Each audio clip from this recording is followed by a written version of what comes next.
Voyons ensemble ce que permet de faire Whiteboard, le matériel à utiliser pour cette application. Microsoft Whiteboard va être utile pour illustrer vos réunions en ligne.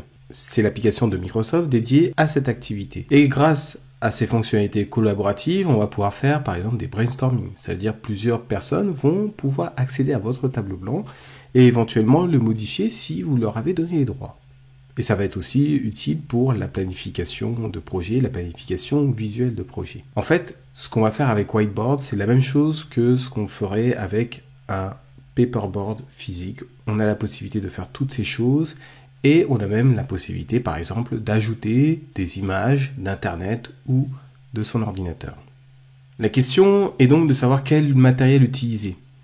On va pouvoir utiliser un écran tactile d'ordinateur. En fonction des ordinateurs, ce sera avec le doigt ou avec un stylet. On peut aussi utiliser une tablette graphique.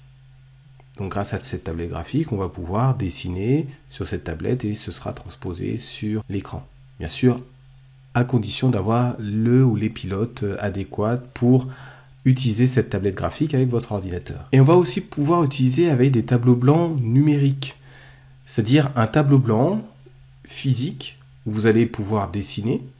Donc certains tableaux blancs vous pouvez écrire avec un feutre ou d'autres ça va être un feutre numérique spécial pour ce tableau blanc. En tout cas, il y a une connexion entre ce tableau blanc et votre ordinateur qui va permettre en fait d'utiliser Whiteboard. Dans tous ces cas, il faudra utiliser les pilotes et ces pilotes sont utiles pour vous permettre de tracer les traits sur Whiteboard. Il existe 3 grandes versions de Whiteboard. On a la version web qui est une version allégée, mais qui va vous permettre par exemple de tracer des traits. On a la version PC qui est la version complète. Vous allez pouvoir non seulement tracer des traits, écrire du texte, ajouter différents types de contenus, partager ou exporter le résultat de votre tableau blanc.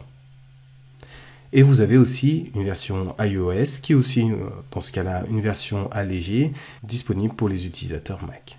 Voilà donc ce qu'est Whiteboard et comment vous pouvez l'utiliser. Dans les vidéos, il y a un choix qui a été fait, c'est d'utiliser une tablette graphique et de vous montrer la version web et la version PC.